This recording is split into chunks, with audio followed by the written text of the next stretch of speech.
भगवान की बड़ी दिव्य महती कृपा है कि ऐसे भीषण काल में हमें कृष्ण कथा श्रवण करने को मिल रही है।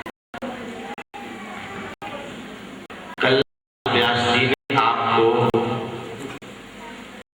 भगवान के अवतार का प्रसंग श्रवण किया।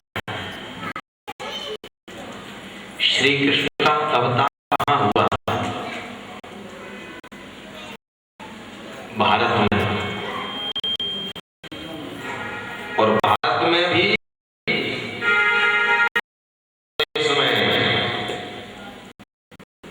और उत्तर प्रदेश में जिले में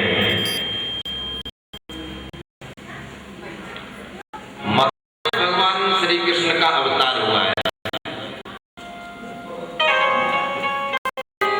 लेकिन आश्चर्य की बात ये है, मथुरा में अवतार ले भगवान एक घंटा नहीं रुके।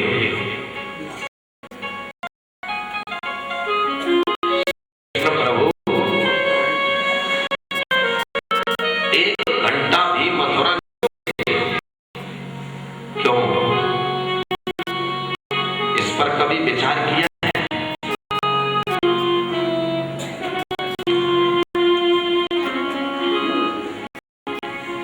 वैसे तो एक बात इस धरती पर जितने भी महापुरुष आए हैं उन्होंने घर को अड्डा बनाया ही नहीं। जितने भी आए हैं वो अपने घर रुके ही नहीं है। अरे राम और लक्ष्मण भी तो छोटी ही अवस्था विश्वामित्र जी विवेकानंद भी अपने घर से निकल पड़े। महापुरुषों का आगमन समाज की संस्कृति और संस्कारों की सुरक्षा होता है।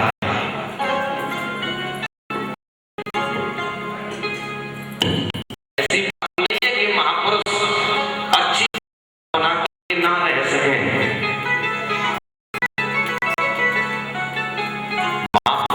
है तो संकल्प मात्र से हो सकती है।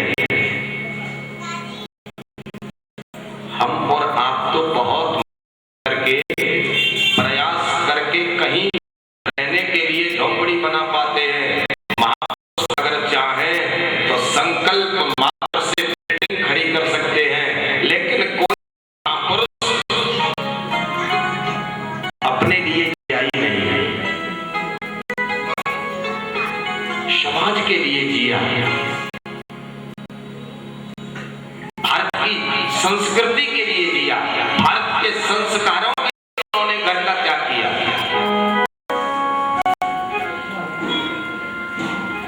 भगवान श्री कृष्ण मथुरा में आए, लेकिन मथुरा में एक घंटा भी नहीं रुके। क्यों?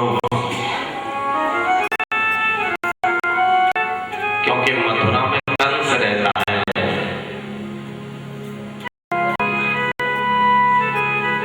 और कंस का मतलब क्या है? हिंसा।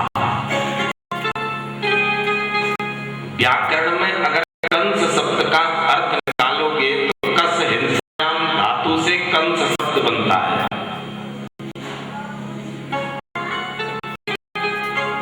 जिसका अर्थ कंस हिंस्यते जीवान भक्तान सह कंस।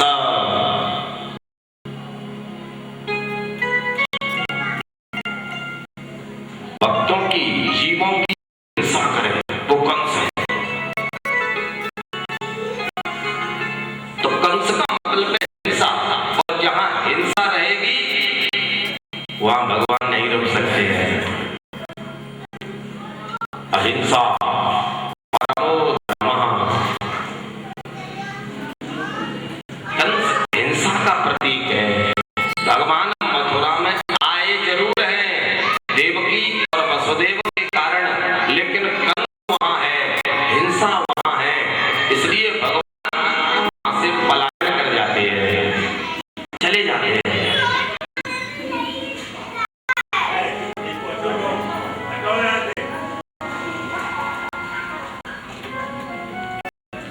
श्री कृष्ण तो वहां रुकेंगे जहां उनको नंद और यशोदा मिलेंगे।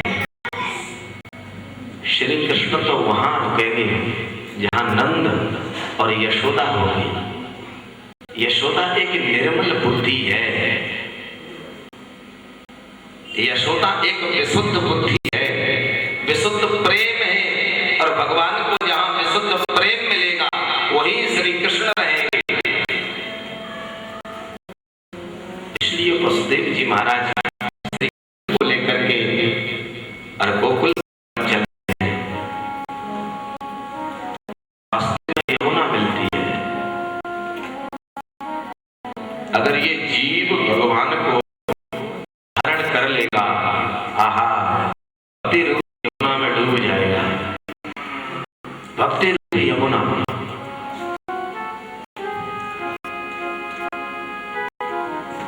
वसुदेव जी महाराज श्री कृष्ण को लेकर के जब गोकुल में प्रवेश करते हैं, आज हजारों वर्षों से, सैकड़ों वर्षों से कोयला हुआ गोकुल एकदम हरा भरा हो गया, खुशहाल हो गया। गोकुल में खुशी नहीं थी। जिस तरह से दंडक वन सूखा पड़ा था और श्री राम उसमें प्रवेश करते हैं तो दंडक वन प्रभु की न सुहावन। श्री राम के प्रवेश मात्र से दंडक वन सुहावना हो गया। उसी प्रकार श्री कृष्ण जब गोकुल में प्रवेश करते हैं तो गोकुल भी एकदम से सुहावना हो गया। और उस गोकुल में सबसे ज्यादा खुशी किसको हुई? बाबा नंद को, मैया यशोदा को, उन ब्रजवासियों को, उन गोपियों को।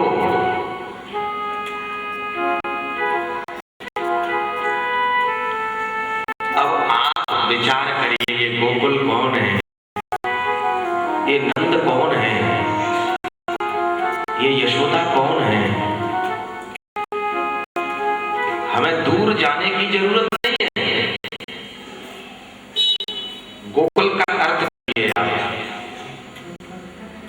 गो माने इंद्रियां और कुल माने समूह, झुंड। जहां इंद्रियों का समूह है वही गोकुल है। जहां इंद्रियों का समूह है, झुंड है, वो गोकुल है। अच्छा, इंद्रियों का झुंड कहां पर है?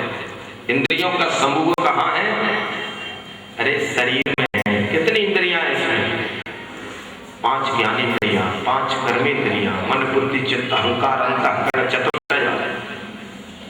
ये इंद्रियों का झुंड है शरीर में। तो ये शरीर है गोकुल, और इस शरीर रूपी गोकुल में जीव रूपी नंद रहता है, बुद्धि रूपी यशोदा रहती है। और इस शरीर रूपी गोकुल में रहने वाला जो नंद रूपी जीवात्मा है वो प्रसन्न कब होगा? जब श्री कृष्ण इसमें प्रवेश कर जाएंगे। श्री कृष्ण जब इसमें प्रवेश कर जाएंगे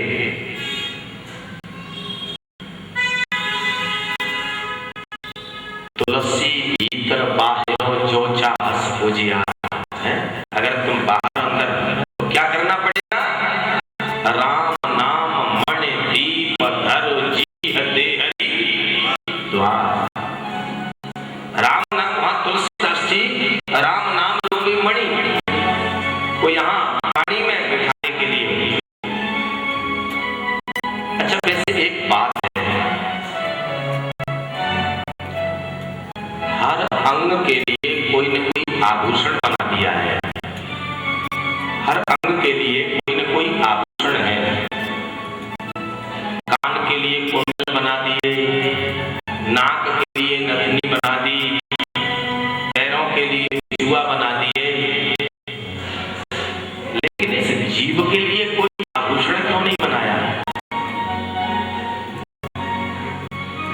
किसी भी सुनार के पास चले जाओ, किसी भी स्वर्णकार के पास चले जाओ, उससे कहना कि मेरी जीभ के लिए कोई आभूषण दे दो, दे सकता है।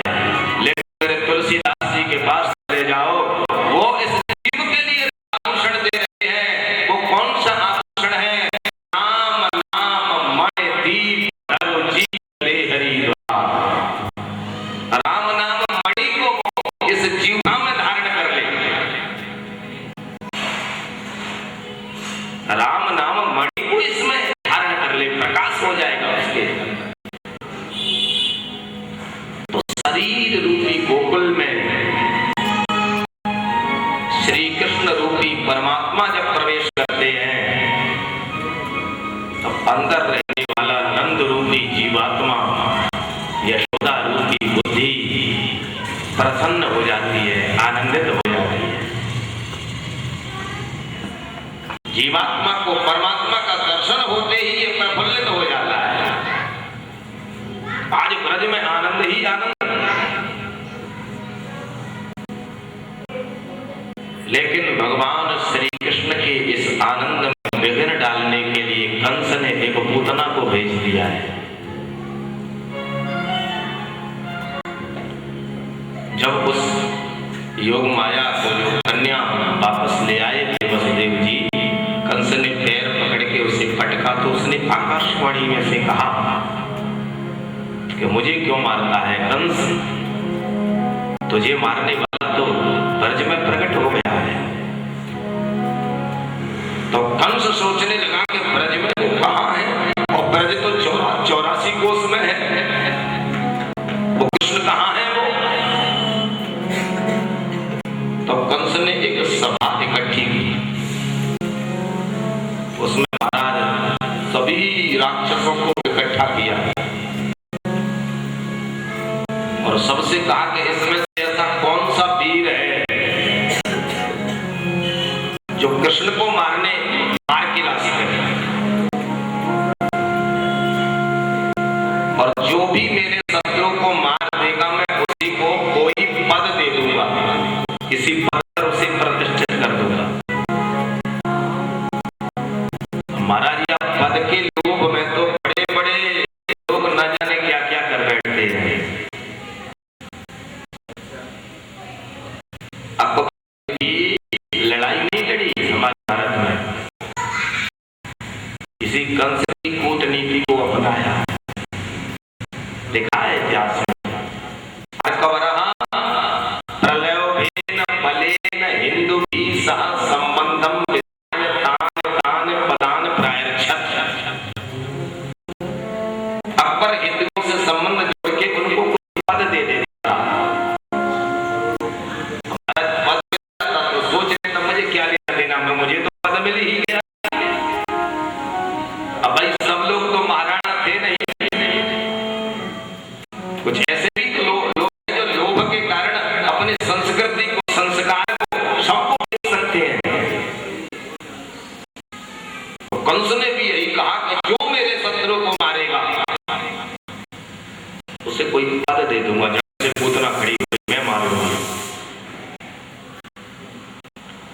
और आज वो पूतना बड़ा सुंदर रूप बना करके अपने स्तनों में जहर लगा करके, विष लगा करके, और मेरे गोविंद को मारने के लिए गोकुल में प्रवेश करती है। बड़ा सुंदर स्त्री का रूप बनाया है। और वैसे तो पूतना में और शूर्पणखा में बिल्कुल भेद नहीं है। शूर्पणखा भी बहुत सुंदर रूप बना करके आई है, पूतना ने भी बहुत सुंदर रूप बनाया है, लेकिन परमात्मा तो सब कुछ पहचानता है। पूतना और शूर्पणखा का मतलब क्या है? दंभ। यद नास्ति तद प्रदर्शनम दंभ। समझना इस विषय को। यद नास्ति तद प्रदर्शनम दंभ। जो जैसा है नहीं वैसा वो प्रदर्शन करे, वो दंभी पुरुष है। जो जैसा है नहीं और वैसा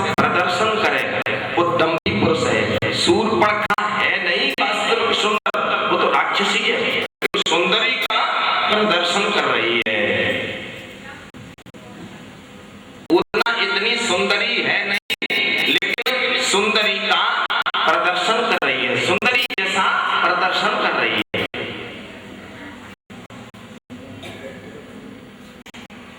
और आज अगर देखा जाए तो पहले तो केवल एक शूर्पणखा और एक पूतना थी, आज हम और सभी शूर्पणखा और पूतना बन रहे हैं। हम और आप भी तो यही करते हैं। अंदर से हम कुछ हैं और बाहर लोगों को दिखाने के लिए हम कुछ बन जाते हैं। अंदर से हम कुछ हैं लेकिन लोगों को दिखाने के लिए हम कुछ बन जाते हैं। लेकिन एक बात याद रखना, उसकी नजर से हम नहीं बच सकते हैं। वहां यहां कितना भी दिखावा करके, कितना भी पाखंड करके, कितना भी आडंबर करके हम अपने को अच्छा बना सकते हैं, लेकिन उसकी नजर से नहीं बच सकते हैं। लेकिन हमारी और आपकी स्थिति क्या बन गई है? अगर आप किसी स्थान विशेष पर जाओ, किसी बड़े मंदिर में जाओ या कहीं और विशेष स्थान पर जाओ, अगर तुम्हारे मन में आया कि मैं कुछ चोरी कर लूं, और जैसे ही चोरी का भाव आया, आप चोरी करने को तैयार हुए, तब तक आपकी नजर पड़ गई कि आप सीसीटीवी कैमरे की निगरानी में हैं।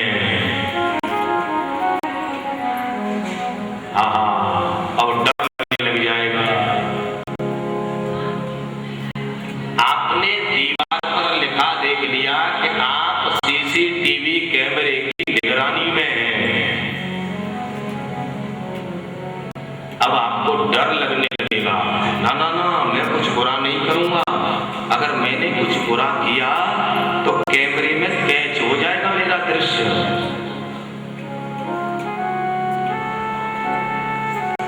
विचार करना इस बात पर। हम एक उस कैमरे से डरने लग गए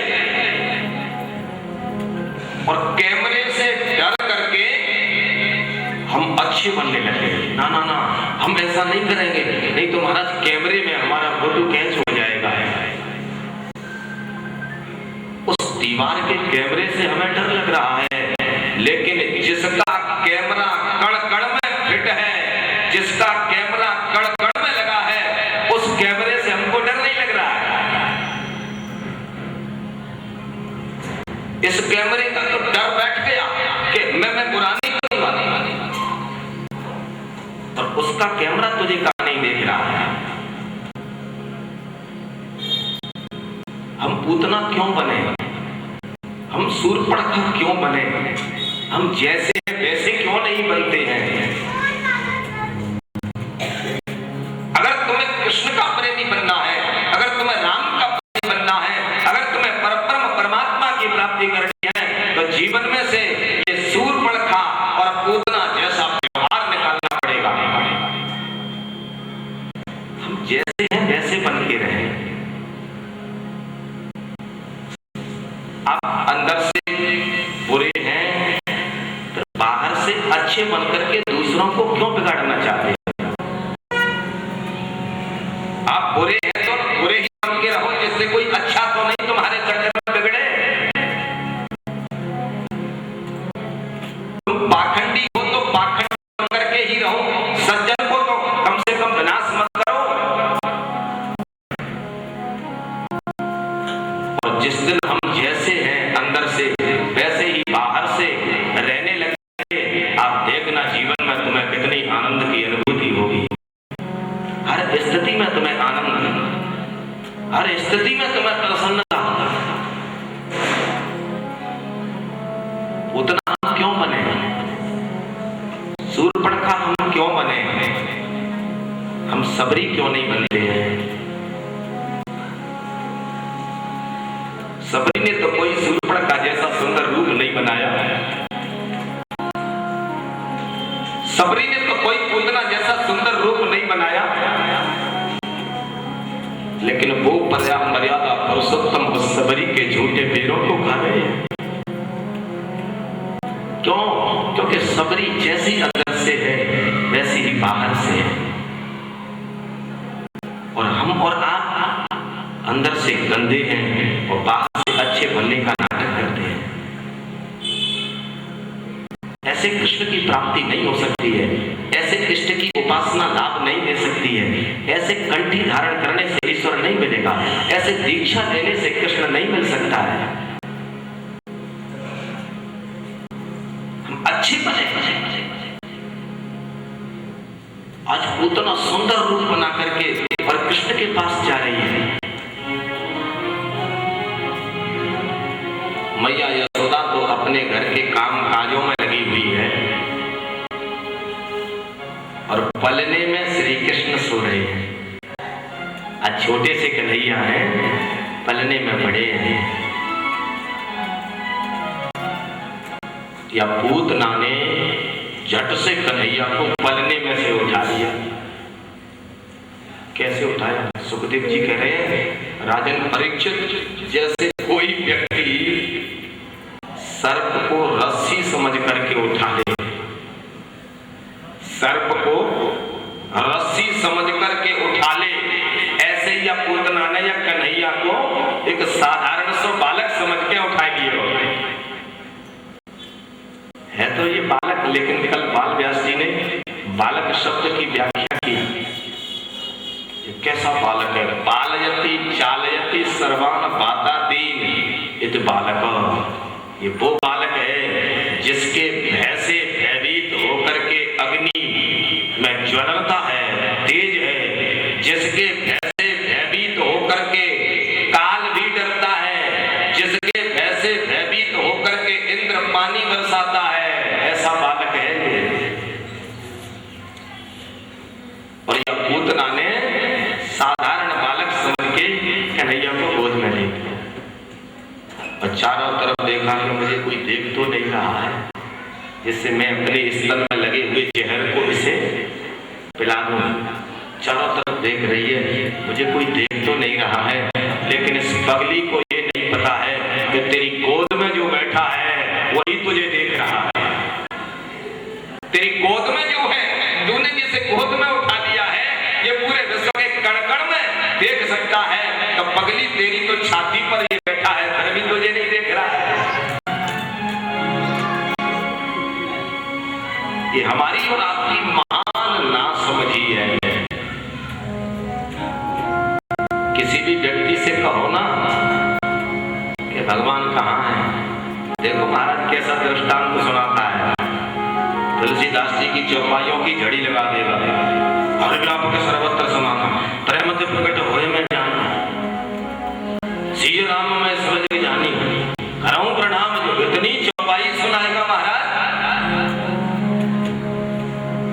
लेकिन उससे पूछो कि तूने सब जगह उसे माना है?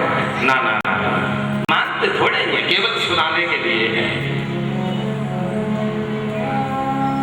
जिस व्यक्ति ने अगर ईश्वर को सब जगह मान लिया कि वो सब जगह है, मुझे सब जगह देख रहा है, वो जीवन में पाप नहीं कर सकता है। जब व्यक्ति पाप करता है तो उसके अंदर केवल एक ही सोच आता है कि मुझे कोई नहीं देख रहा है।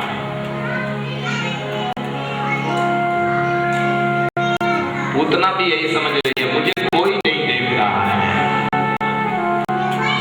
लेकिन ये नहीं पता कि तू जिसे अपनी गोद में लेकर के बैठी है, ये तो कण-कण में सबको देखता है। झट से इस पूतना ने अपने स्तन को कृष्ण के मुख में दे दिया।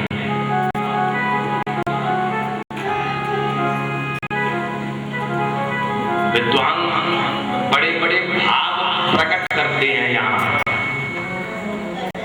कृष्ण को देख के पूतना को देख के कृष्ण आंख बंद कर लेते हैं। चरात्मा सनिवीविते क्षण। भगवान ने आंखें क्यों बंद की? बहुत भाव प्रकट करते हैं, लेकिन एक सीधा सा भाव ये समझ लें कि हो सके कन्हैया सोच रहे हो ये पूतना बड़ी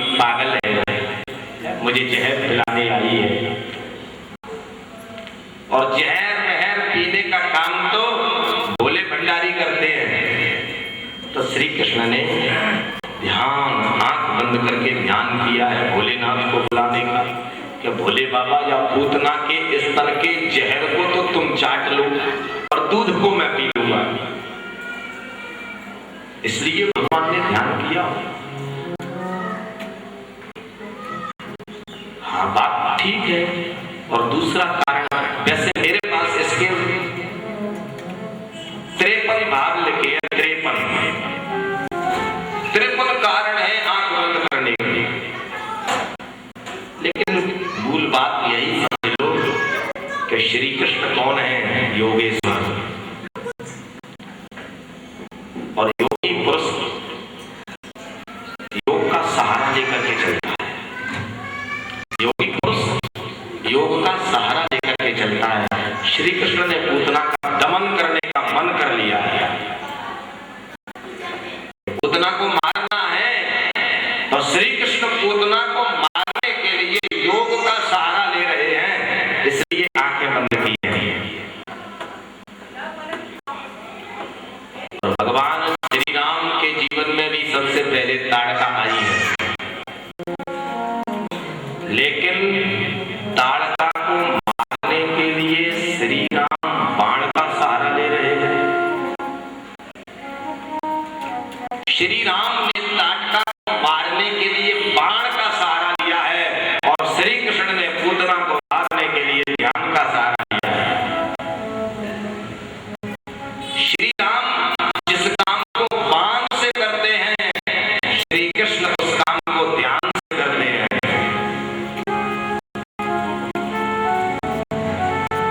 श्री राम क्षत्रिय हैं, इसलिए अधिकांश बाण पर विश्वास रखते हैं, लेकिन श्री कृष्ण योगेश्वर हैं, इसलिए ध्यान पर विश्वास रखते हैं।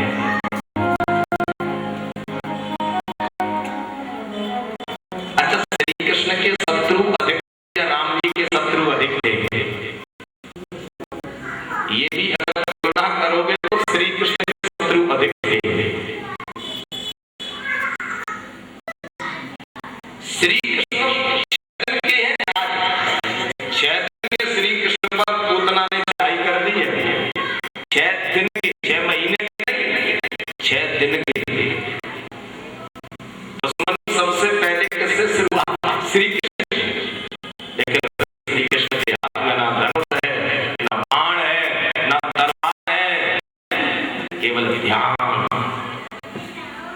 क्योंकि भगवान राम ने सोचा कि मैंने धनुष बाण तो बहुत चला दिए, अब तो मुझे ध्यान का सहारा लेकर के चलना है। कोई हथियार नहीं है श्री कृष्ण का। मुरली है, भगवान पर क्या है? मुरली, बांसुरी को रखते हैं और अपने धुन में मस्त रहते हैं और हमारा ध्यान का सहारा लेकर के चलते हैं।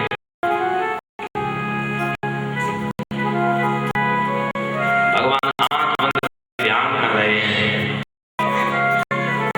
पूतना अपने स्तन को श्री कृष्ण के मुख में लगा देती है। आज गोविंद उस स्तन को पी रहे हैं और स्तनों के माध्यम से ही, दूध के ही सहारे पूतना के प्राणों को खींच रहे हैं।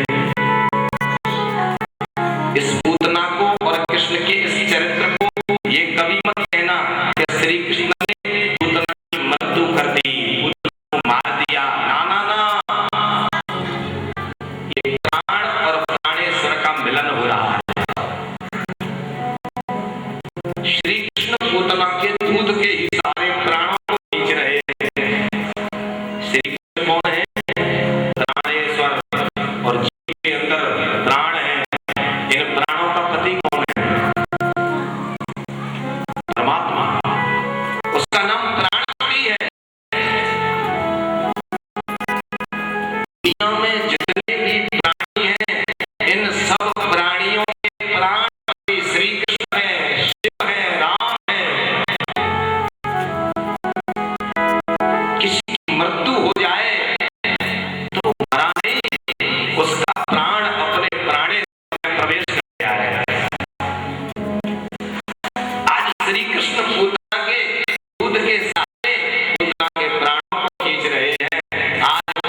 या तो मैं किसी को पकड़ता नहीं हूं, या तो मैं किसी को पकड़ता नहीं हूं, और अगर पकड़ लेता हूं तो फिर मैं छोड़ता नहीं हूं, क्योंकि मैंने तो केवल जीवन में पकड़ना सीखा है, छोड़ना नहीं सीखा है। पकड़ करके छोड़ देना तो दुनिया के लोगों का काम है।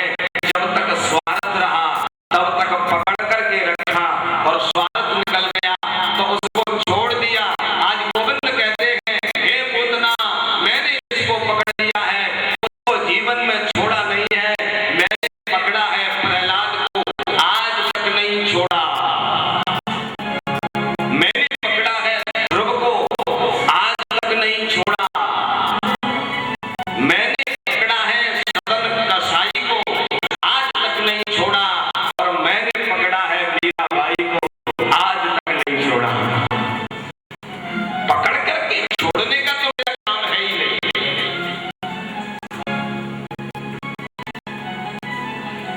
आज भगवान पूतना के प्राणों को कर्षण कर लिया, कृष्ण है, प्राणों का कर्षण कर लिया है, और पूतना ने विशाल शरीर धारण कर लिया है। पूतना का विशालकाय शरीर गिर पड़ता है। श्री कृष्ण उसकी छाती पर उसके स्तन का पान कर रहे हैं। जब यशोदा आदि गोपियों को पता लगता है तब दौड़ करके और श्री कृष्ण को पूतना के शरीर से उतारती है। पूतना की जो भी कुछ है अंत्येष्टि क्रिया सब थोड़े कर ब्रजवासी उसे जलाते हैं, उसका उद्धार करते हैं। पूतना का उद्धार किया श्री कृष्ण ने। इसके बाद मैया को लेकर के गौशाला में पहुंचती है, और गैया की पूंछ पकड़ करके लाला को झाड़ा लगा रही है। इंद्रिया के साथ नारायणो बतु स्वेदते पपते चित्तम मनोयोगेश्वरो बतु।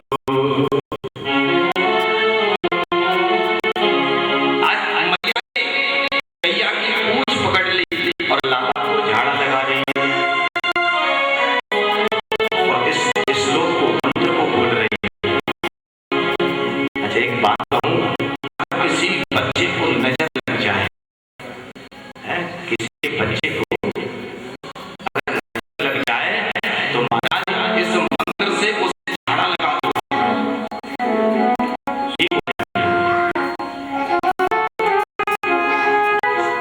ध्यान देना इस बात पर।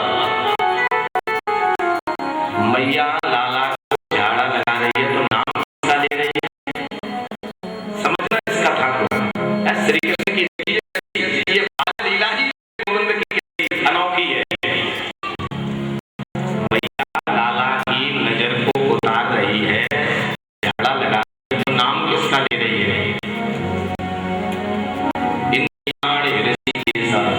ऋषिकेश भगवान मेरे लाला की इंद्रियों की क्या करें? श्री कृष्ण का क्या नाम है? ऋषिकेश। नारायण भगवान मेरे लाला की इंद्रियों की रक्षा करें। और ये कृष्ण कौन है?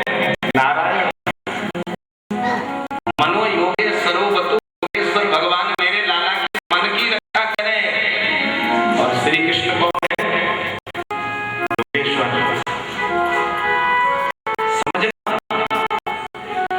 कन्हैया के नाम ले करके ही कन्हैया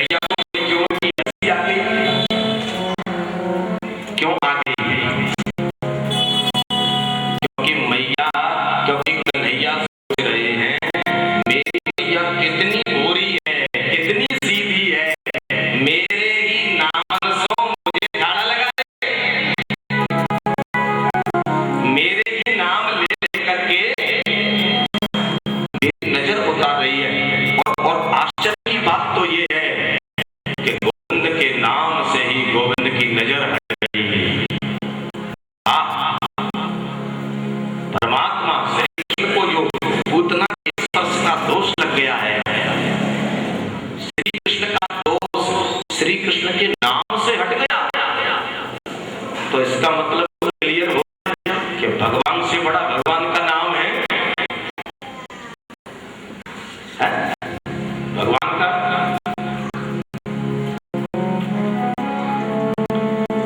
तुलसीदास जी ने तो गर्ज करके कहा है, राम एक तापस दिय तारी।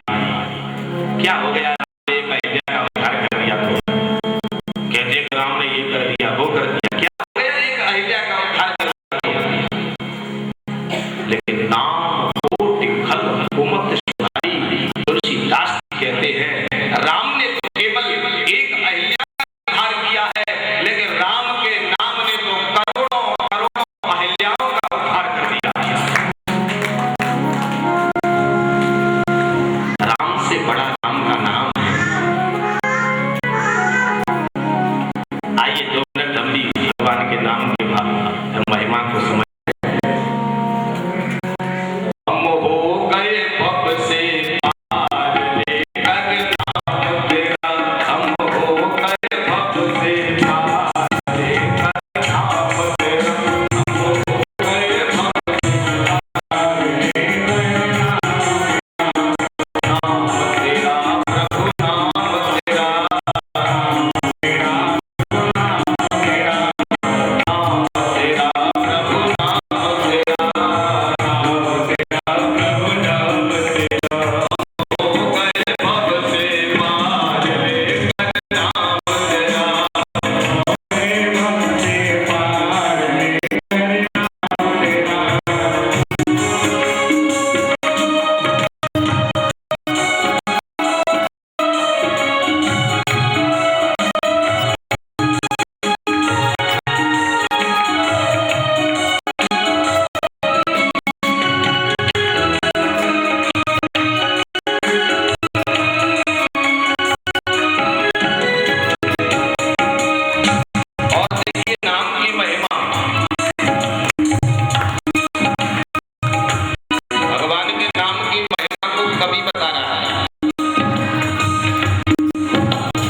कवि प्रमाण दे रहा है।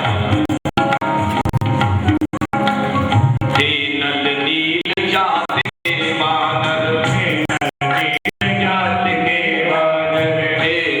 नील जात के वानर, हे नल नील जात के वानर, राम नाम लिख दिया शिला पर, राम नाम लिख दिया शिला पर, राम नाम लिख दिया शिला पर, राम नाम लिख दिया शिला पर। देखिए नाम की महिमा। हम और आप सब लोग कहते हैं कि भगवान के नाम से पत्थर नहीं डूबे। आप विचार करके देखना,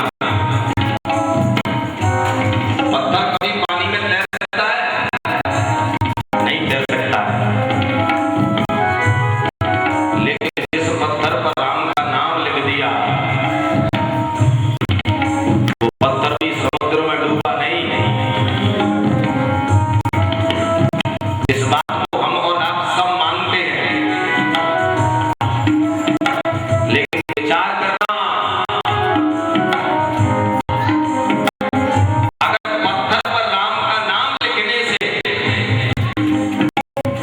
वो पत्थर पानी में नहीं डूब रहा है, अगर उस नाम को हम और आप अपने चित्त में लिख लें, अपने हृदय में लिख लें, तो हम भी संसार रूपी समुद्र में नहीं डूब सकते हैं। और देखिए नाम की महिमा। जिन पत्थरों पर राम नाम लिख दिया, और पत्थरों पर ओ कैसे नाम पार लेकर नाम तेरा, ओ कैसे नाम पार लेकर नाम तेरा, हम हो गए अब से पार लेकर नाम तेरा, हो गए अब से पार लेकर नाम तेरा। ये भगवान के नाम की महिमा है।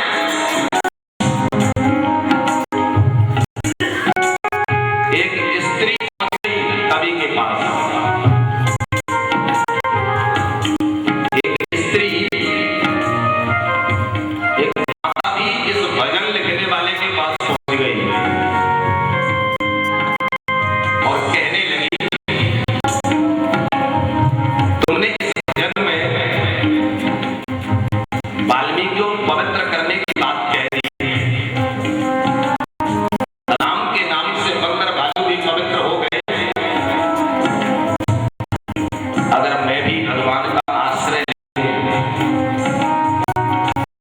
तो क्या वो मेरी भी मदद करेंगे? क्या ये राम का नाम, क्या ये कृष्ण का नाम मेरा भी कर देगा? एक स्त्री पूछ रही है, एक माता पूछ रही है कवि से। अगर किसी स्त्री का कल्याण हो नाम में, तो मुझे प्रमाण दो। तो कवि ने कहा, भाई तू भी चिंता मत कर, तू भी उसके नाम का सहारा ले ले, तेरा भी कल्याण हो जाएगा। उस स्त्री ने पूछा, किसी का हुआ है? किसी नारी की मदद की है? अब कवि बता रहा है, हरि सभा में द्रौपद दुलारी, हरि सभा में द्रौपद दुलारी, हरि सभा में द्रौपद दुलारी, हरि सभा में द्रौपद दुलारी, कृष्ण द्वारिका नाथ पुकारी, कृष्ण द्वारिका नाथ पुकारी, कृष्ण द्वारिका नाथ पुकारी, कृष्ण द्वारिका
करके मैया कहीं चली गई।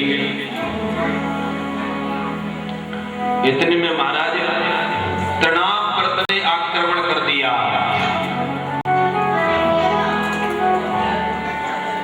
भगवान भारी इसीलिए बने थे कि मैया मुझे धरती पर उतार दे। देखिए कन्हैया की कैसी लीला है। हम और आप तो समझते हैं कि हम कुछ भी करें भगवान हमें नहीं देख रहा है। अरे भैया देखने की तो बात छोड़िए, हमारे मन में भी जो सोच में नहीं आ पाएगा उससे पहले वो समझ लेता है कि ये क्या सोच रहा है। आज कन्हैया ने देख समझ लिया कि तृणाव्रत आ रहा है, और अगर मैं मैया की गोद में रहूंगा तो कहीं मेरी मां पर आंच ना आ जाए, कहीं मेरी मां पर चोट ना आ जाए इस तृणाव्रत के कारण।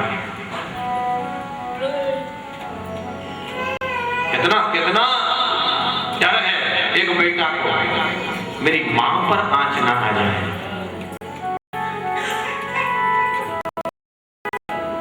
भगवान ने वैसे ही थोड़ी जिम्मे बालक राखे महतारी, मैं अपने भक्त को ऐसे रखता हूं जैसे एक मां अपने बालक को रखती है, उसकी रक्षा करती है। आज भगवान को कितना डर लग रहा है कि मैं मां की गोद में दूध पी रहा हूं और कंस ने तृणाव्रत को भेज दिया है, और अगर उसने आक्रमण किया तो मेरी मां को चोट लग जाएगी। इसलिए भगवान ने इतना वजन बढ़ा दिया अपने अंदर कि मैया उस वजन को सहन नहीं कर पाई और धरती पर लाला को बिठा करके मैया कहीं चली गई। इतने में महाराज वो तृणाव्रत आ गया।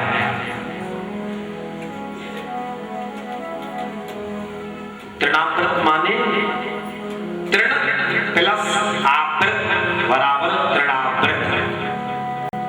तृण माने तिनके, आवृत माने घेरा चक्र। कभी कभी गर्मियों के समय आपने गांव में देखा होगा कि चारों तरफ की हवा इकट्ठी होकर एक चक्र बन जाता है, उसे कहीं बवंडर बोलते हैं, कुछ भी अलग अलग। यही तृणाव्रत ऐसा ही रूप बना के आ गया और झट से जाकर कन्हैया बैठे हैं और ब्रज में से निकला और पूरे ब्रजवासियों की पहले तो आंखों में धूल भर दी। समझना इस चरित्र को, बहुत मार्मिक चरित्र है ये श्री कृष्ण का। महाराज सबकी आंखों में धूल भर दी इसने और श्री कृष्ण के पास आ गया और उस चक्र ने श्री कृष्ण को आकाश में उठा दिया। भगवान ने जाकर के महाराज इस तृणाव्रत के भी गले को घोंटना शुरू कर दिया। तृणाव्रत भी चिल्ला रहा है मुझे छोड़ दे, मुझे छोड़ दे। कन्हैया बोले तृणाव्रत ऐसे ही पूतना चिल्लाई थी, ऐसे ही पूतना चिल्लाई मुझे छोड़ दे, और तुम्हें मरने से डर लगता है तो कृष्ण के पास आते क्यों हो। अब महाराज इसके गले को घोंटना शुरू कर दिया श्री कृष्ण ने। तब तक अब मैया ने देखा कि इतना बड़ा ये बवंडर आया है ब्रज में और मैं अपने लाला को वहां बैठा के आई हूं, पता नहीं मेरे लाला का क्या हो रहा होगा। अब मैया यशोदा दौड़ी दौड़ी उसी जगह पर पहुंची जहां वो श्री कृष्ण को बिठा के गई थी।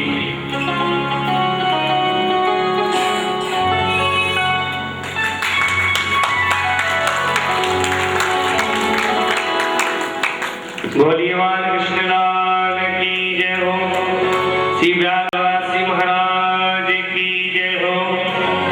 एक बार और तालियों से सेवा बड़े भाव से, क्योंकि उनका दर्शन ही एकदम ऐसा लगता है कि हमारे बीच में सुखदेव जी पधार गए। क्यों लगता है? नहीं लगता है? हाँ जी के ना जी? हाँ जी, ये बोलो ना हाथी। हे राम जग में साचो तेरो नाम। हे राम तिलक पूजन करेंगे हमारे दीवान शंकर जी। बड़ी सुंदर कार्य व्यवस्था कर रही है इनकी ओर से। तू अंतर्यामी सबका स्वामी, तू अंतर्यामी सबका स्वामी, तू ही सीता का एहसान।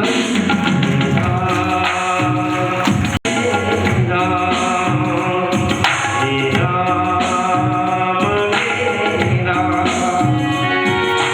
तो ही बना है, तो ही बिगाड़ी, तो ही बना है, तो ही बिगाड़ी इस जग के सारे काम।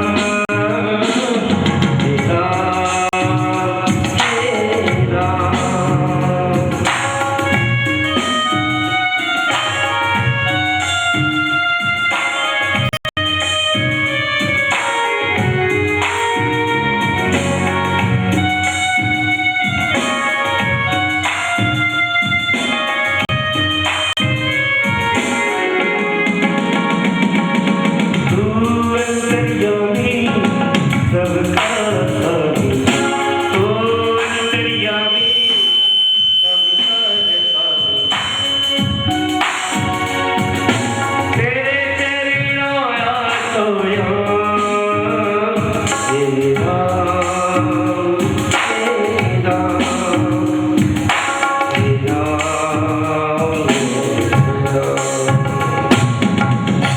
बोलिए श्री व्यास जी महाराज की जय।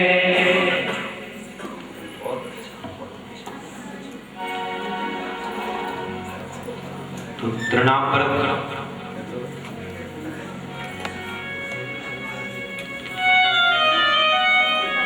मैया लौट करके उसी जगह आती है। कहाँ? जहां वो कन्हैया को बिठा के गई थी। और वहां जाकर के देखा तो कन्हैया है नहीं। आहा, मैया तो घबरा गई। मेरा लाला कहाँ गया? मेरा कृष्ण कहाँ गया? चिल्लाने लगी मैया, कन्हैया कन्हैया लाला। और लाला उस समय क्या कर रहे हैं?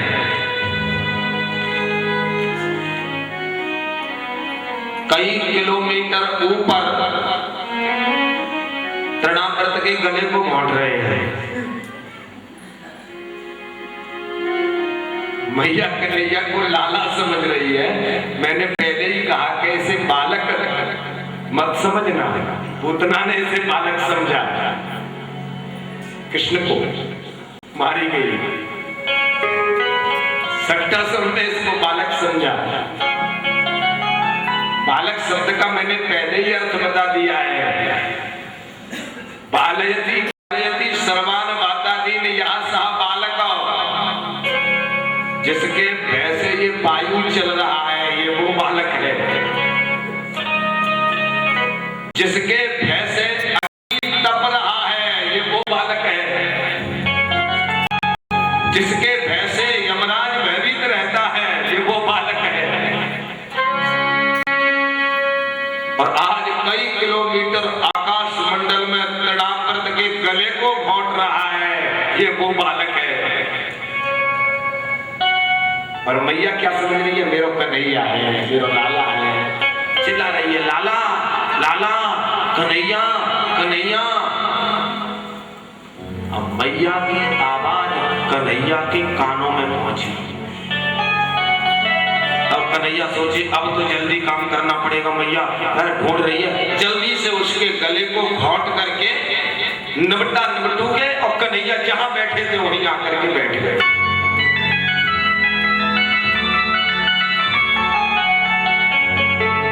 अब मैया घूम घाम के आई तो कन्हैया वहीं बैठे हैं। मैया बोली, क्यों रे लाला, यहाँ तो मैंने तुझे देख लिया, तू कहाँ था? अरे मैया, मैं यहीं तो बैठा था। परमात्मा क्या कर देते हैं, कोई नहीं समझ पाता है। जो कुछ चरित्र रचा भगवान, लक्ष्मण हुई है मर्म न जाना। हम कैसे समझ सकते हैं? हम और आप उसे समझने के लिए उतावले हो रहे हैं। हम उसे समझाने का प्रयास कर रहे हैं, ना उसे कोई समझ सकता है। हमें परमात्मा को कौन बताते हैं? वेद। एक बार वेदों से भी पूछा था कि परमात्मा कहाँ है? नेत नेत न इति, बोले ये परमात्मा है, बोले नहीं। तो बोले ये है परमात्मा, बोले नहीं। तो बोले तुमने परमात्मा को देखा है? बोले नहीं। वेद भी जहां नहीं पहुंच पाए। हाँ, एक बात और कहूंगा, परमात्मा से मिलने की बिल्कुल इच्छा मत करो। जिस दिन तुम परमात्मा का दर्शन कर लोगे ना, फिर परमात्मा से मिलने की जो एक ललक थी तुम्हारे अंदर, एक रस था, वो खत्म हो जाएगा। और जब तक परमात्मा मिलेगा नहीं और परमात्मा के लिए हम बेचैन होकर के तड़पते रहेंगे, वो जो रस मिलेगा हमें, फिर वो दर्शन प्राप्त होने के बाद नहीं मिलेगा।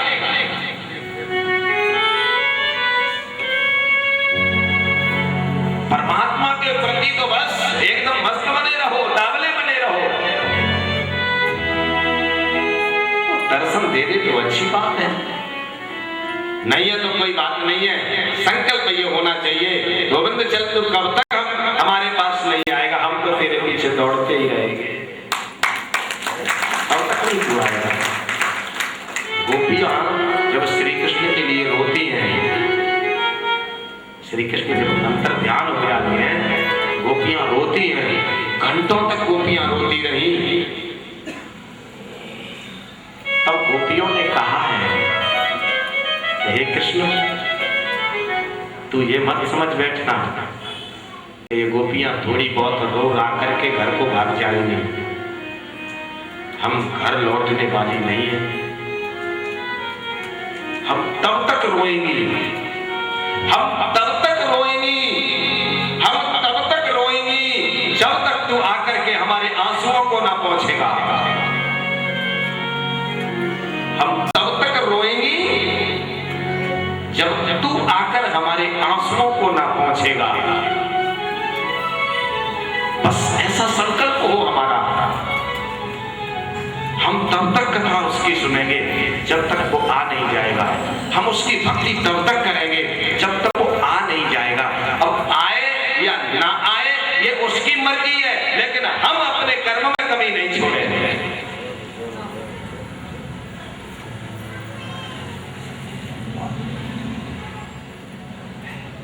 भगवान क्या करते हैं कोई नहीं समझ पाता है। मैया आकर के देखती है कन्हैया उसी जगह बैठे।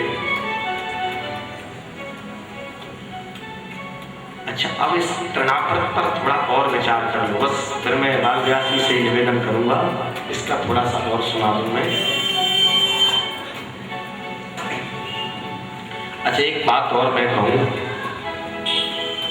मेरे जीवन का भी सबसे बड़ा कोई व्यसन रहा है। मेरे जीवन का सबसे बड़ा कोई व्यसन है तो केवल एक कथा है। ये मेरे जीवन का सबसे बड़ा व्यसन है। मैंने भागवत कथा को कहने के लिए महाराज धर्मगुरु की नौकरी नहीं की, टीचर की नौकरी। मुझे इसमें जो रस है वो मैं जानता हूं, आप जानते हैं, ये नहीं कह सकता हूं मैं, लेकिन मुझे इसमें आनंद मिल रहा है, ये मैं बिल्कुल गरज में कह सकता हूं। ये मेरा व्यसन है। कोई क्या कहे क्या ना कहे ये मुझे पता नहीं, लेकिन ये मेरा व्यसन है। ये मुझे पक्का पता है कि ये मेरा व्यसन बन गया है। और मैंने खूब कथा की, खूब मन भर के कथा की। लगभग 350 के करीब कथा हो गई होगी, मेरा अनुमान जो बता रहा हूं। लेकिन बीच में मैं बिल्कुल हताश हो गया था। मैंने देखा कि अब लोग कथा सुनते नहीं हैं और आडंबर में बना नहीं सकता हूं जीवन में। अच्छे गुरुओं के साथ रह के वृंदावन में इतने बरसों समय बिताने के बाद और फिर ये सब नाटकबाजी मैं करूं तो ये कर नहीं सकता हूं मैं।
बोलिए वृंदावन बिहारी लाल की।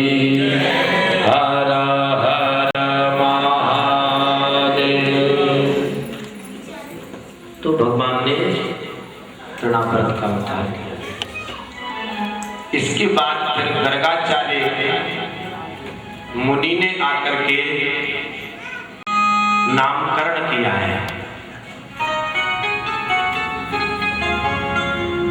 देखो भगवान की कैसी अद्भुत कथा है।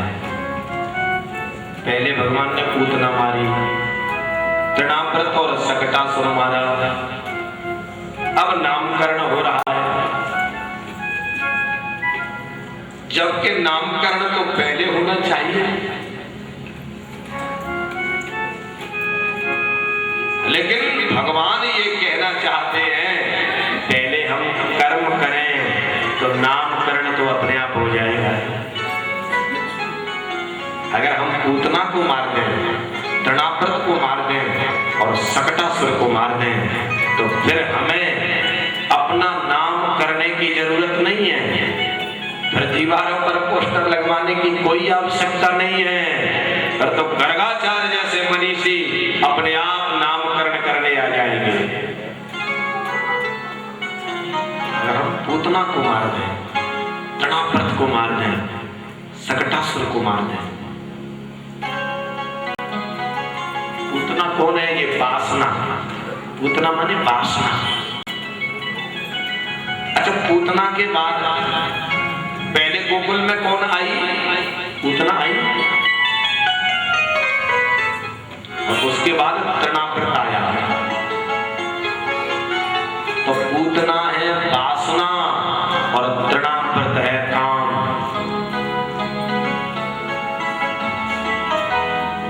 तृणाव्रत ने सबकी आंखों में धूल भर दी थी ना, बवंडर का रूप बना के आया ये, तो सबकी आंखों में धूल भर दी। इसी प्रकार व्यक्ति के जीवन में जो काम आता है वो भी वासना की धूल भर देता है, फिर उसे कुछ दिखाई नहीं देता है। लेकिन भगवान ने उसे समाप्त किया। तो पूतना है वासना, तृणाव्रत है काम, और सकटासुर है पाखंड। इन तीन चीजों को अगर जो पराजित कर देगा तब उसका नाम गर्गाचार्य जैसे मनीषी कृष्ण रख देंगे, वशिष्ठ जैसे आकर के राम रख देंगे। हमें प्रयास नहीं करवाना पड़ेगा अपने नाम के लिए।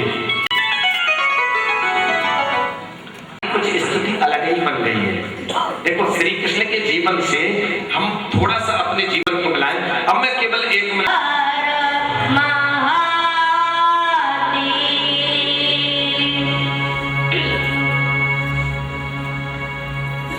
कथा में प्रवेश करने से पहले पूज्य श्री गुरु जी के चरणों में मेरा साष्टांग प्रणाम।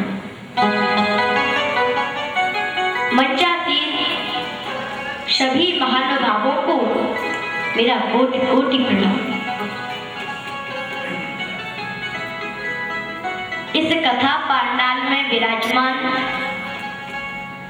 यशोदा जैसी भोली भाली, माखन खिलाने वाली, लाड प्यार करने वाली सभी माताओं के चरणों में मुझ बालक का साष्टांग प्रणाम। और नंद बाबा के समान सभी भक्तों को मेरा कोटि कोटि प्रणाम। तो पूज्य श्री गुरु जी ने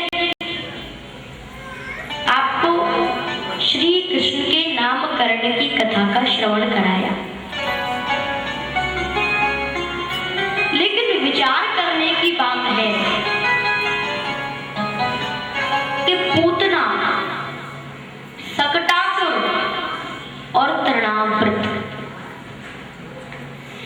इन तीन राक्षसों को मारने के बाद मेरे गोविंद ने नामकरण करवाया है।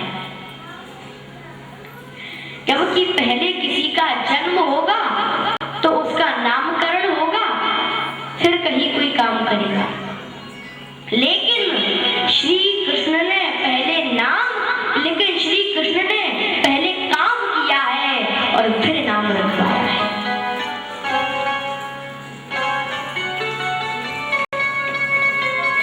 जिसे देखा वही बेताब दिखा, महल का बुर्ज बनने को नगर में नींव के पत्थर कहीं पाए नहीं जाते। हर व्यक्ति महल की शिखर बनना चाहता है, लेकिन नींव के पत्थर कोई नहीं बनना चाहता। परंतु याद रखना, शिखर चाहे कितनी भी सुंदर हो, लेकिन अगर नींव कमजोर है तो शिखर ज्यादा दिनों तक टिकने वाली नहीं, कभी भी गिर सकती है। ठीक इसी प्रकार अगर मनुष्य की कर्म रूपी, मेहनत रूपी नींव अगर कमजोर नहीं होगी तो यह सफलता रूपी बिल्डिंग गिर नहीं सकती है। श्री कृष्ण पहले काम करते हैं और फिर नाम करवाते हैं। यानी कि श्री कृष्ण हमें यह शिक्षा देना चाह रहे हैं कि अगर तुम इस पूतना रूपी वासना को, कपट रूपी शक्तासुर को और अज्ञान रूपी तृणाव्रत को समाप्त कर दोगे, तब तुम्हें अपने नाम के पोस्टर छपवाने की जरूरत नहीं पड़ेगी, क्योंकि गर्गाचार्य जैसे मनीषी ऋषि तेरा नामकरण करके खुद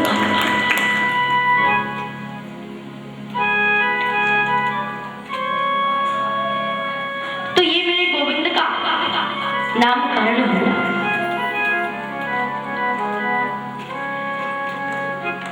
श्री कृष्ण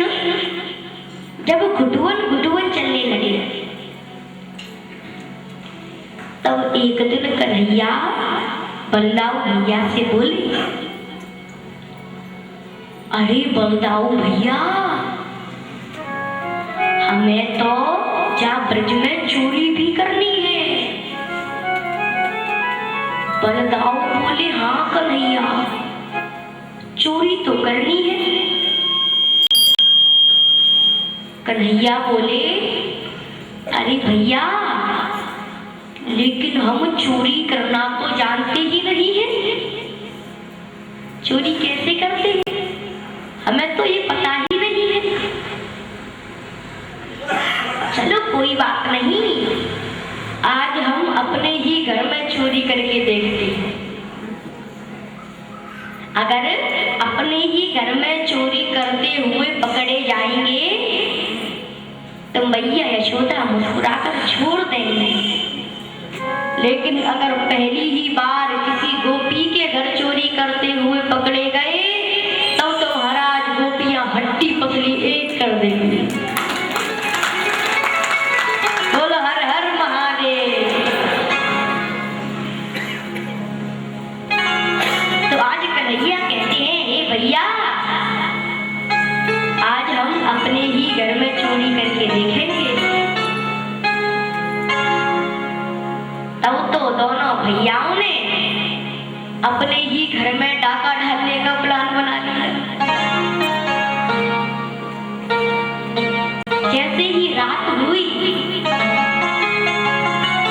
तो मैया यशोदा अपने लाला को अपने पेट पर लिटाकर सोई और अपने दोनों हाथ कन्हैया की पीठ पर रख दिए। इसी प्रकार रोहिणी मैया ने भी बलदाऊ जी के ऊपर अपने दोनों हाथ रख दिए, बलदाऊ जी को भी पेट पर सुला रही है।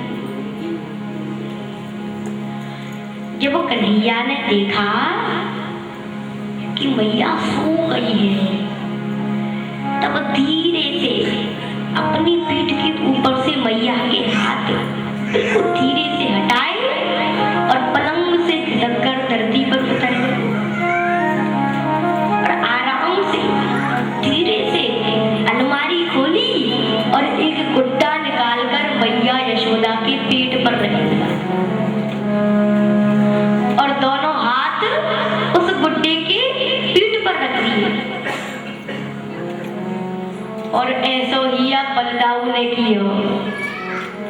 बलदाऊ जी ने भी एक गुड्डा निकाला, रोहिणी मैया के पेट पर रख दिया और दोनों हाथ उस गुड्डे की पीठ पर रख दिए, जिससे कि मैया सोचे कि हमारे लाला अभी तो सो रही है। तब तो दोनों भैया रसोई घर में घुस गए और मेरे नटखट से कन्हैया ने माखन की मटकी ढूंढ ली। कन्हैया ने माखन की मटकी ढूंढ ली और तुरंत उस मटकी के पास जाकर बैठा और बलदाऊ भैया से बोले, अरे भैया, या दीपक को बुझाए दो। अरे भैया, या दीपक को बुझाए दे। अगर मैया जग पड़ी तो उजाले में हमको देख लेगी, इसीलिए दीपक को बुझा दो। तो बलदाऊ जी ने दीपक को बुझा दिया। तब कन्हैया बोले, अरे भैया, अभी मत बैठ, थोड़ा सब्र रख, जा दीपक की बत्ती को भी फेंक दो, या दीपक की बत्ती को भी निकाल कर बाहर फेंक दो, जिससे मैया दोबारा ना जगा पाए। तब बलदाऊ जी ने उस दीपक की बत्ती को निकाल कर बाहर फेंक दिया।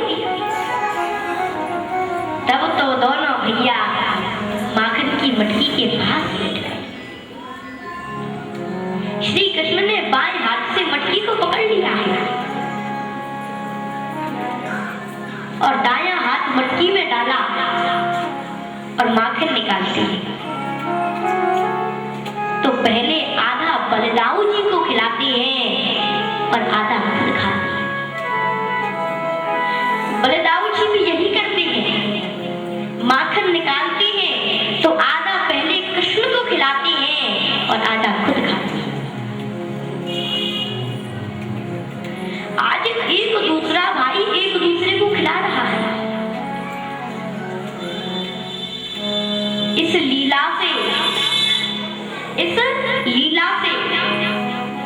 भगवान ये शिक्षा देना चाह रहे हैं भाइयों को कि हे भाइयों, हमें अपने छोटे भाई का हिस्सा बंटवारा, हमें अपने छोटे भाई का हक नहीं लूटना चाहिए। हमें अपने छोटे भाई का हक नहीं लूटना चाहिए, मिल बांट कर खाना चाहिए। तो आज कृष्ण बलराम जी को खिला रहे हैं माखन और बलराम श्री कृष्ण को खिला रहे हैं। तब चप्प चप्प की आवाज होने लगी। माखन खा रहे हैं तो चप्प चप्प की आवाज होने लगी।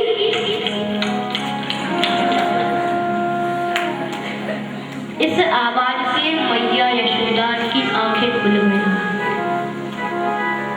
और सोचने लगी, लगता है रसोई घर में बिल्ली घुस गई है। बोलो हर हर महादेव। अब मैया सोचने लगी, अब मैं रसोई घर में कैसे जाऊंगी? अगर खड़ी हो जाऊंगी तो लाला छट जाएगा।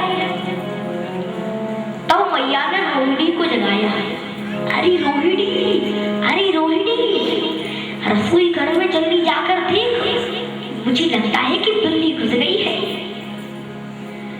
तब माता रोहिणी ने अपने पेट पर लेटे हुए उस गुड्डे को बलदाऊ समझकर आराम से पलंग पर रख दिया और रसोई घर में पहुंचे तो क्या देखा, झपाझप अंधेरा है, बिल्कुल अंधेरा ही अंधेरा है।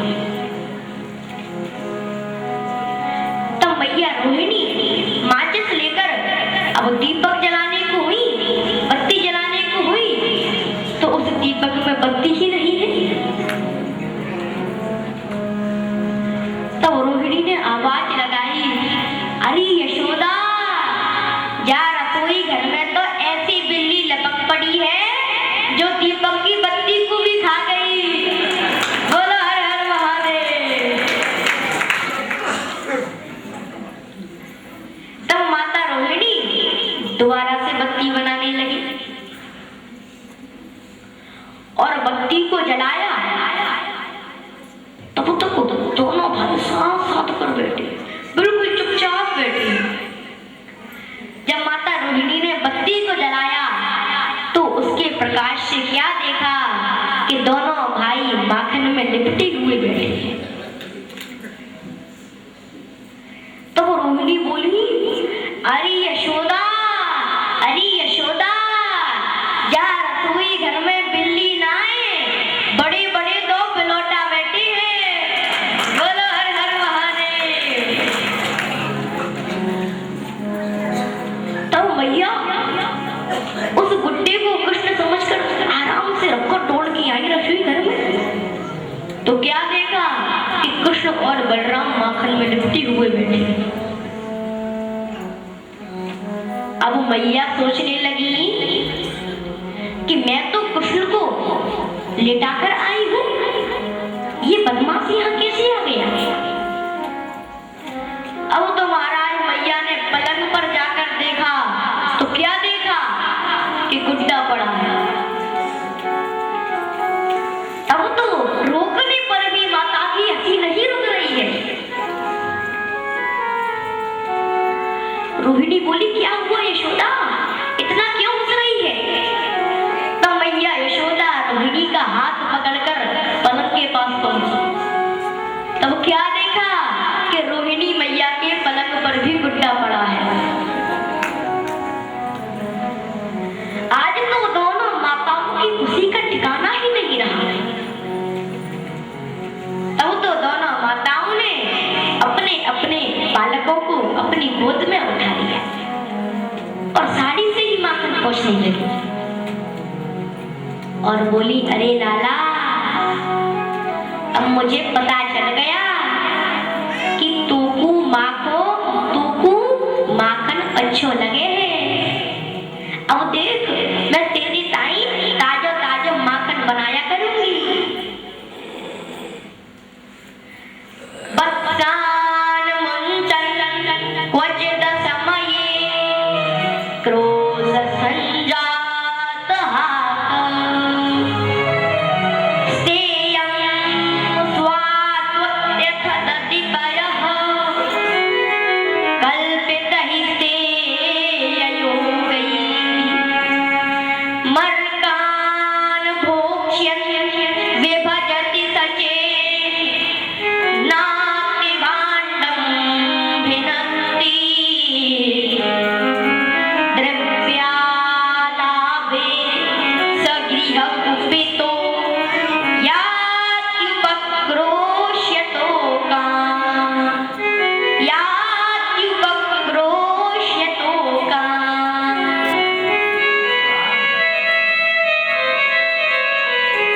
जब कन्हैया बड़ी रोने लगे,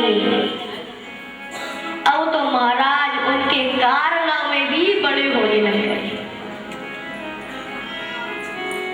जब गोपियां कहीं इधर उधर चली जाती, तब कन्हैया आराम से बछड़ों को खोल देते, गैयाओं के बछड़ों को खोल देते। जब बछड़े पूरा दूध पी लेते, तब दोबारा से बछड़ों को बांध देते। अब गोपियां सोचती, चलो अब दूध निकालते हैं, टाइम हो गया है। अब महाराज दूध निकालने के लिए बछड़ों को खोलती तो गैया लात मार देती। अब ये सोचने लगी कि पता नहीं क्या बात है, पता नहीं क्या बात है, हमारी गैया बछड़ों को दूध ही नहीं पिला रही है। अब महाराज ऐसा ही चलता रहा। तब एक सखी आ गई और बोली, अरे सखियों, तुमने नाय देखो, मैंने देखो है, वो नंद को छुरा ही तो बछड़न ने खोल देवे। मैंने अपनी आंखों से देखो है, आंखों से। बोलो हर हर महादेव। अब तो महाराज सभी गोपियों ने श्री कृष्ण को रंगे हाथ पकड़ने का प्लान बना लिया कि आज इस कन्हैया को हम रंगे हाथ पकड़ेंगे। सभी गोपियां झाड़ियों में छुप गई और जब कन्हैया बछड़ों को खोलने के लिए आए, तब सबरी गोपियों ने घेरा डाल के मेरा कन्हैया घेर लिया और बोली, चोर आ गया तू। तब तो कन्हैया को पकड़कर मैया यशोदा के पास शिकायत करने जाती है। कहती है, बत्सान मुंचन क्वचिद समये क्रोध संजात हास। अरे यो यशोदा मैया, ओ कनुआ की मैया, क्या अपने कनुआ को समझ आए ले? हमने 4 जन्म सु दूध आंखन सुनाई देखो है, आंखन सु तेरे जा कनुआ ने बछड़न ने पिलाई दी ना, बछड़न ने। बोलो हर हर महादेव। अब तो महाराज जब गोपियों ने मैया यशोदा से कन्हैया की शिकायत कर दी, तब तो कन्हैया और ज्यादा चिढ़ गए।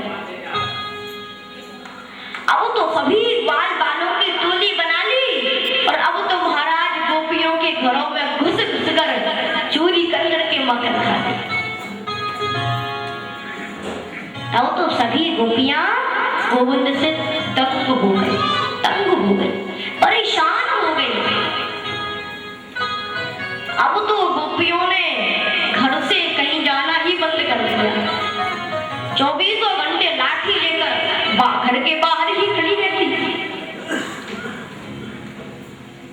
भगवान सभी ग्वालपालों से बोले कि अब तो सुबह चोरी करना मुसीबत को मोल लेना है। क्यों? क्योंकि गोपियां तैनात बैठी है लाठी लेकर रखवाली करने के लिए।